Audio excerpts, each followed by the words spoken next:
This box arrived a couple days ago. The people from LaserPecker reached out. They asked if I'd like to try their new machine. This is a LaserPecker 4. I told them I'd have to look into it and see what it's all about before I decided if I would or not. After looking into it and seeing the really cool things that it has, a couple attachments I'm really anxious to see. So I said yes.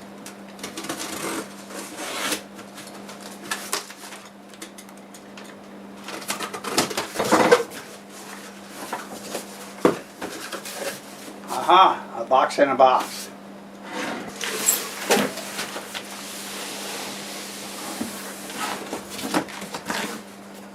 So this has two different types of beams for cutting. One's a diode, the other one is a pulsed fiber laser. That allows you to engrave a lot more different types of materials. Get everything out of the box and then I'll separate them. The material, the ruler, let's see.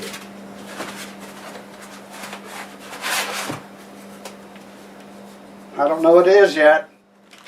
Well, here's a pretty heavy part. My goodness, this thing is well built. Okay, I know what this is. This is part of a rotary attachment.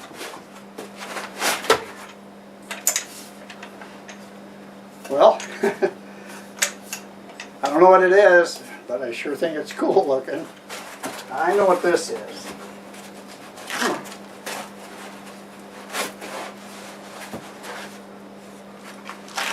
This is the actual, oops, sorry, that's the actual laser head. Something happens up here that's pretty cool. Alright, that's everything in the box.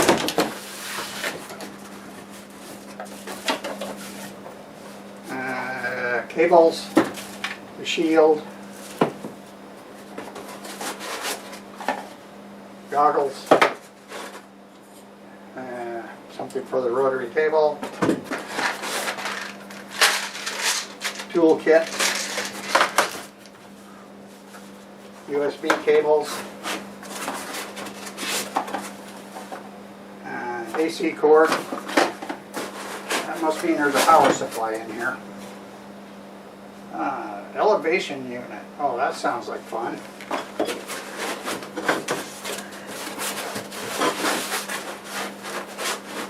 Tell you what, it's well packed. I think that's power supply. Oh, and look at this. A manual. Guess what? I'm going to go sit down. I'm going to read all three manuals before I do anything else. Wow, and I usually don't read manuals, so this is going to be new to me. I'll see you when we get things organized, set up, and maybe we'll all understand what this looks like. So this is the slide extension accessory, and with it you can cut a piece that's 100 by 300 millimeters in size. That's 6.29 inches by 11.8 inches. That's pretty good size. You can also use it in batch mode. That means what I'm doing right here is I have 6 pieces of wood on here, and I'm actually going to engrave 6 different images. And you don't even have to be that accurate when you lay those boards down, because you can make adjustments in the software. If you're using your cell phone, you can make adjustments. You can also run that same software on your laptop. It works pretty decently with the cell phone, so that's mostly what I've done so far. Later on I'll go ahead and hook up my laptop and try it. So like I say, we're going to do 6 different images, and the spacing is not critical when you put the boards down, although you could space them that way, but you'd have to space it that way in the software as well. As with all the other accessories, you can engrave and you can cut your pieces, and the software will allow you to do that independently.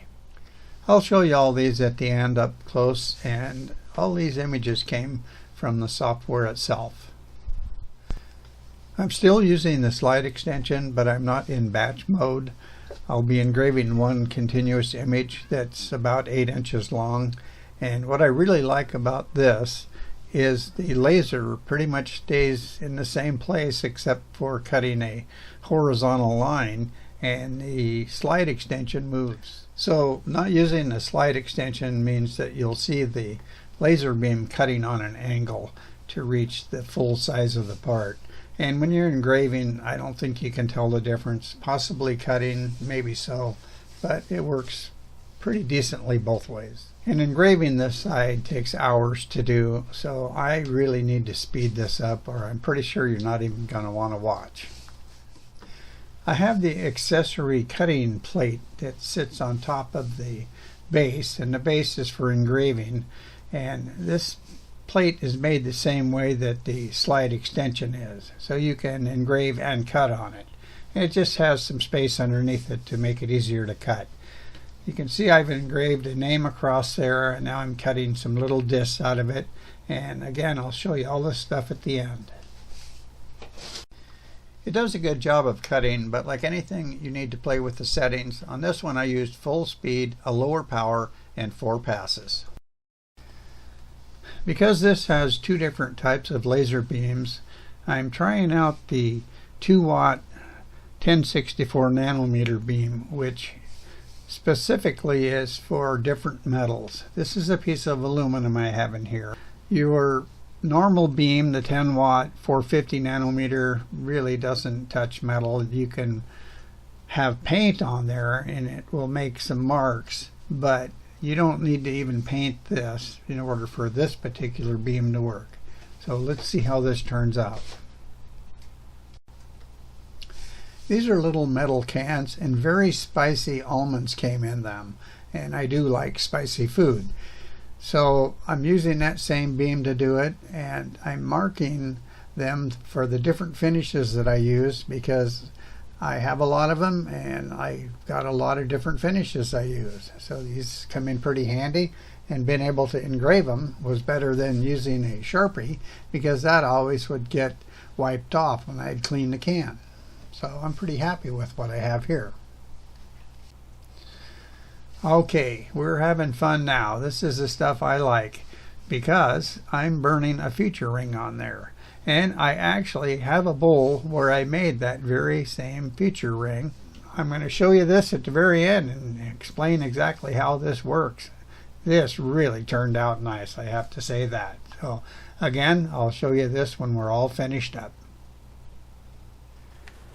I've got the machine set up in its basic configuration. And this is set up where you might want to engrave something into your piece of wood or whatever you're using. And it works great, but if you wanted to cut something, you don't want to cut right against this surface. So it has this cutting table here, and it has ribs on there, and it does help a lot for the cutting because it allows the smoke and everything to get out of the way, so that it does a nicer job cutting. You're basically limited to how big of a piece you can put on here because, well, for instance, if I wanted to get in the middle of that board, I'm not going to be able to do it because that post is in the way. So here's what they've done, I think is very clever. That comes out, and you could engrave on any size that you want. It could be a 4x8 sheet of plywood. You could put it right in the middle both directions. Or, for instance, this piece of melamine that I have, it's just a scrap. It wouldn't fit in there where I could get it in the middle. So I have it set up for that. I have a mark here. We're going to see if we can get this all lined up. So we're going to go ahead and preview. So the way that's showing that, it's not quite framed in the middle. Got a ways to go. So, and that dot right there, that's the focus point. That's not the center of what you're doing. That's the center dot right there that I just lit up. So I could slide that, or I could do it here in the software.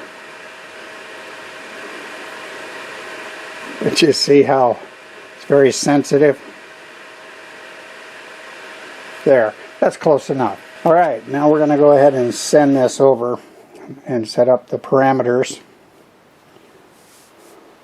So I'm going to use the setting that's for doing different types of materials. This is melamine, it's not wood, so I want to try that other laser beam. So we're going to go ahead and start that up. And by the way, I have a little Wi-Fi camera set up here, and if I'm doing something else, I can just pick my phone up and look and see where we're at.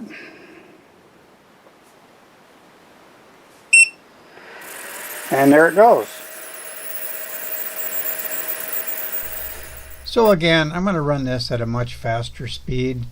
It looks pretty cool doing it this way anyways. Well, I've got quite a few things I made that I'll show you shortly, but I wanted to go over each accessory. And then I mentioned in the beginning, I thought this might be kind of cool. Well, it is. You want to start it, you can just touch it like so. There's two different laser beams. There's a 2-watt infrared, there's a 10-watt diode. And to change from those, you can just slide that way like so. How you focus is there's a up and down on that. This is up. You can hold it or let it go. You can just do one at a time. This is down. This is the slide unit. It'll do 160 by 300 millimeters. And it will do batch mode where you can put different pieces, or you can do one long continuous burn or cut. So I like this a lot. This was a lot of fun to use and it worked great. Well, I think I saved the best to last, and this is the rotary device, and I like this because it looks like a lathe and it acts like a lathe, and it's really well built. So some of the nice things about it is this will rotate up. You can rotate it the other direction if you're trying to do a mirror image of things. I have not done that. Lock it up, tighten it down. If you have something that you're working on that's angled and you need to tilt it up to get it level to do your burning, then you could do that. One of the nicer things about this, and I don't think I've seen it before, is it has a locking device on here that locks this, so you can just use one hand, hold your object with one, tighten that up with the other. There's holes in here where you can cinch it down with a little tool that comes with it. It just fits in there. Then you can just press that and it's unlocked. This is to support long objects. This is kind of common, but then it has a nice adjustable feature like this. So I like this a lot. Okay, so I'll get my pieces out, show you some of the things I did, and tell you some things that maybe need improvement, and I'll be right back. Okay, I've got quite a few things to show you. I'm going to show you a couple of the ones that I did in batches, but I'll put pictures in at the end of all of them, and you get a better look at them than what I can do holding them here. But I did use the slide extension in batch mode to make these. I think it turned out pretty nice. So there was 8 different images, 8 different pieces of wood, and actually there were 2 sizes. Then I tried a combination of cutting and engraving. And of course you engrave first, and that worked just fine. I did some engraving of images. This is not a photo, but I think that looked pretty cool. And I did it with the fiber laser and with the diode. And I think it looks pretty cool. I like doing things like this a lot. I wanted to try a piece of bamboo. And I have to say I'm not overexcited about how that turned out. The bamboo is laminated and you can see dark strips from the different wood, and I just don't think I got the detail. So I went ahead, used a piece of plywood, much better. And yes, that's me.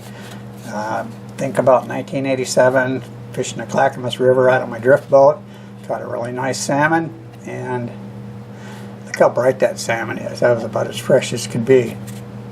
Look how dark my hair was in the tan that I had, because I was practically living in the drift boat back then. 2016, we took a trip across the states in a motorhome, and that's the Appalachian Trail there, and we got someone to take our picture for us. I took part of that image and I made this little card, and that's it. I still have to do some work on adjusting. So in the rotary attachment, I really like rotary attachments. I took some cans, these had spicy peanuts in them, and I engraved the type of material that I was using, the finish. Minwax sanding sealer, water-based.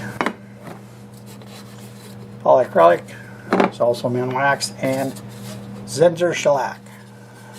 I did this, and I think this is the most impressive of what I've done here. That's a feature ring that I designed in software, and I actually have a bowl where I did this same design. That's where I got the image from, and I'll put a link in the description for it. I think it looks pretty cool. And there was a little issue with the machine, and they sent one. I unboxed it. It did not work. So I got a hold of them. They paid to have it shipped back, and I had another one within a week. So the service that they provided, and they've answered every question within a day. When I get a hold of them to ask them about something, immediately I get answers. So I think their support is wonderful. I really appreciate having good support on something. So I'm going to get the pictures at the end, and I hope you got something out of this, and I hope you enjoyed the video. And do not forget, this Friday, wood turning. I did forget to mention, if you're interested in this machine, I'll put a link in the description, and you can check out all these cool features on that link. And they also gave me a discount code if you are interested. The other thing is, I don't work for this company. I'm not sponsoring them, and I don't get paid anything for doing this. I just enjoy trying out new fun tools. These were done in batch mode with the slide extension. This is a vector file that I did in aluminum and wood for comparison. This is a combination of engraving and cutting with just one setup. These are engravings from photos, one in wood, the other in aluminum business cards. Just for fun, leave me a comment and let me know, what do you think is different in the old photo and the newer photo. Thanks for watching. Till the next time, see you later.